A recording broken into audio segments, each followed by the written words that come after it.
محترم ناظرین السلام علیکم۔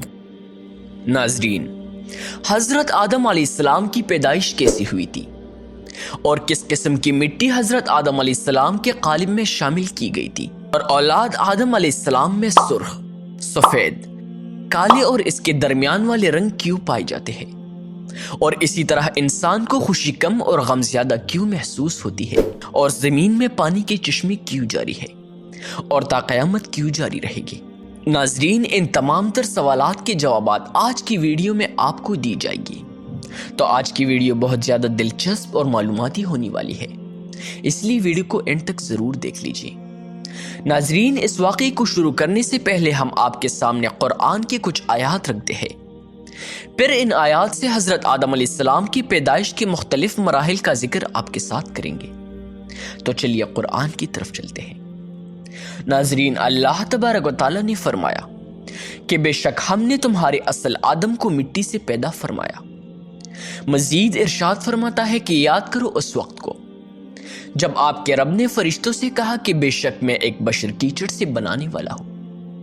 ناظرین، اس مقام پر بشر سے مراد ایک ایسا انسان جو ظاہر چمڑے والا ہوگا، اس پر بیڑوں کی اون کی طرح اون نہیں ہوگی، بکریوں کی طرح بال نہیں ہوگے، اون کی طرح بھی اون نہیں ہوگی، پرندوں کی پروں کی طرح بھی پر نہیں ہوگی، اور پلوں کی طرح اس پر کوئی چلکا نہیں ہوگا۔ ناظرین، ایک اور جگہ سورہ صافات میں ارشاد فرماتا ہے کہ بے شک ہم نے انسانوں کو چپکتی ہوئی مٹی سے پیدا فرمایا۔ اسی طرح ایک اور جگہ ارشاد ہے جلالین میں کہ انسان یعنی آدم کو خشک بجنے والی ٹیکری کی طرح کی کیچڑ سے پیدا فرمایا۔ ناظرین، اب ان آیات سے حضرت آدم علیہ السلام کی پیدائش کے مختلف مراحل کا ذکر کیا گیا ہے کہ آپ کے جسم اطہر کے لیے پہلے خشک مٹی کو لایا گیا، پھر اسے گوندھ کر کیچڑ بنایا گیا، پھر چپکنے والی مٹی بنایا گیا، پھر اسے اسی طرح رہنے دیا گیا یہاں تک کہ وہ خشک ہو گئی اور بجنے لگی، اور اس کی بو میں بھی تغیر آ گیا، پھر اور زیادہ رکھنے پر ٹیکری کی طرح ہو گئی۔ محترم ناظرین، اب سوال یہ پیدا ہوتا ہے کہ حضرت آدم علیہ السلام کے جسم مبارک کے لیے یہ مٹی کہاں سے لی گئی اور یہ مٹی کس نے لا کر دی تھی؟ تو حضرت آدم علیہ السلام کے جسم اطہر کی تخلیق کے لیے مٹی لانے کے لیے سب سے پہلے حضرت جبرائیل علیہ السلام کو زمین پر بھیجا گیا۔ آپ جب تشریف لائے تو زمین سے مٹی لینے کا ارادہ کیا تو زمین نے بڑی عاجزی اور انکساری اور گریہ وزاری سے عرض کیا کہ میری مٹی سے بننے والے شخصوں نے اگر خون ریزیاں کی یا وہ جرائم کی وجہ سے جہنم میں گئی تو تکلیف مجھے ہوگی۔ حضرت جبرائیل علیہ السلام زمین کی عاجزی کو دیکھ کر واپس چلے گئے اور اللہ تبارک و تعالیٰ کے حضور میں تمام ماجرا بیان کر دیا۔ اسی طرح اسرافیل بھی آ کر واپس چلے گئے اور میکائیل بھی آ کر واپس چلے گئے۔ ان تمام کے بعد اسرائیل علیہ السلام آئے، ان کی خدمت میں بھی زمین نے وہی عاجزانہ گفتگو کی، لیکن آپ نے کہا کہ میں تیری بات کو تسلیم کروں یا اللہ تبارک و تعالیٰ کے حکم پر عمل کروں؟ مجھے اللہ تبارک و تعالیٰ کا حکم ہے، اس لیے میں نے تو مٹی ضرور ہی لے کر جانا ہے۔ آپ نے زمین کے انکساری کی طرف کوئی توجہ نہیں دی، بلکہ ارشاد باری تعالیٰ کے مطابق زمین سے مٹی لے کر رب تعالیٰ کے حضور حاضر ہو گئی۔ اسی وجہ سے اللہ تبارک و تعالیٰ نے روح قبض کرنا بھی ان کے سپرد کیا۔ ایسا نہ ہو کہ جبرائیل، میکائیل اور اسرافیل میں سے کسی کے ذمہ لگایا تو روح قبض کرنے کے لیے جائے تو اس کے اقربا کو روتے ہوئے پا کر اسی طرح چھوڑ کر نہ آ جائے۔ ناظرین، اب سوال یہ پیدا ہوتا ہے کہ کس قسم کی مٹی لی گئی تھی؟ تو اس کے بارے میں حضرت ابو موسیٰ اشعری سے مرفوع حدیث مروی ہے کہ بے شک اللہ تبارک و تعالیٰ نے حکم دیا کہ تمام زمین سے ایک مٹھی بھر مٹی لے آؤ۔ اس مٹی میں ہر قسم کے ذرات شامل کی گئی، سرخ رنگ، سفید رنگ، سیاہ رنگ اور ان کے درمیان رنگ والی مٹی لی گئی۔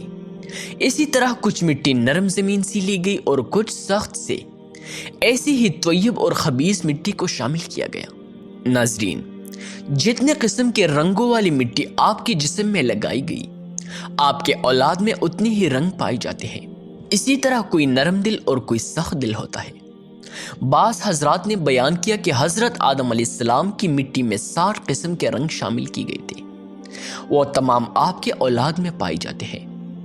ناظرین، اللہ تبارک و تعالی نے جب حضرت آدم علیہ السلام کو پیدا کرنے کا ارادہ فرمایا تو زمین کو بتایا کہ میں تجھ سے اپنی ایک مخلوق پیدا کرنے والا ہوں، جو میرے مطیع ہوگی ان کو میں جنت میں داخل کروں گا، اور جو میرے نافرمان ہوگے ان کو میں جہنم کی آگ میں ڈال دوں گا۔ یہ سن کر زمین نے پھر پوچھا کہ اے اللہ، مجھ سے پیدا ہونے والی مخلوق جہنم کی آگ میں جائے گی؟ رب تعالیٰ نے فرمایا ہاں۔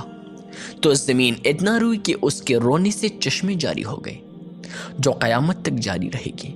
ناظرین، حضرت جبرائیل علیہ السلام جب مٹی کو لائے تو انہیں اللہ تبارک و تعالیٰ نے حکم دیا کہ اسے صفا و مروہ پہاڑیوں کے پاس رکھ دو، یعنی وہاں رکھ دو جہاں آج کل کعبہ شریف آباد ہے۔ پھر فرشتوں کو حکم دیا کہ اسے مختلف پانیوں سے گہرا بنائیں۔ پھر اس پر 40 روز بارش ہوئی، 39 دن تو غم و رنج کا پانی برسا، اور ایک دن خوشی کا۔ اس لیے انسان کو رنج و غم زیادہ رہتا ہے اور خوشی کم۔ پھر اسے مختلف ہواؤں سے خشک کر کے کٹکنے والی مٹی بنا کر اللہ تبارک و تعالی نے خود اپنی قدرت کاملہ سے آپ کے قالب کو تیار کیا۔ ناظرین، اب فرشتوں نے کبھی ایسی صورت نہیں دیکھی تھی، تو حیران ہو کر اس کے ارد گرد پھرتے تھے اور اس کی خوبصورتی پر تعجب کرتے تھے۔ ابلیس کو بھی اس کی خبر ہو چکی تھی، ابھی تک وہ مردود نہیں ہوا تھا۔ ناظرین، پھر اللہ تبارک و تعالی نے روح کو حکم دیا کہ اس قالب میں داخل ہو جا اور تمام حصوں میں پھیل جا۔ جب روح قالب کے پاس پہنچی تو جسم کو تنگ و تاریک پا کر اندر جانے سے رک گئی۔ بعض روایات میں آتا ہے کہ تب نور مصطفیٰ سے وہ قالب جگمگا دیا گیا، یعنی وہ نور آدم علیہ السلام کی پیشانی میں امانت رکھا گیا۔ اب روح آہستہ آہستہ داخل ہونے لگی۔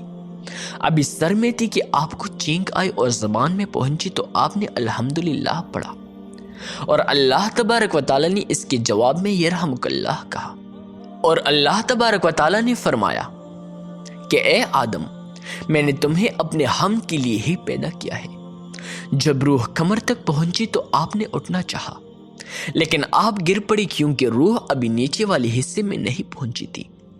تب اللہ تبارک و تعالی نے سورۃ انبیاء میں ارشاد فرمایا کہ انسان جلباز پیدا کیا گیا ہے۔ پھر روح تمام جسم میں پھیل گئی تو آپ کو حکم ہوا کہ فرشتوں کو سلام کرو۔ آپ نے کہا السلام علیکم، تو فرشتوں نے جواب دیا وعلیکم السلام۔ تو اللہ تبارک و تعالی نے فرمایا کہ یہ ہی آپ کے لیے اور آپ کے اولاد کے لیے سلام کا طریقہ ہوگا۔ محترم ناظرین، اگر آپ کو ہماری آج کی ویڈیو پسند آئی تو ہمیں کمنٹ سیکشن میں ضرور بتا دیجیے، اور اگلے واقعے کا نام کمنٹ میں لکھ دیجیے تاکہ ہم آپ کے ساتھ قرآن اور حدیث کی روشنی میں وہ واقعہ شریک کریں۔ شکریہ۔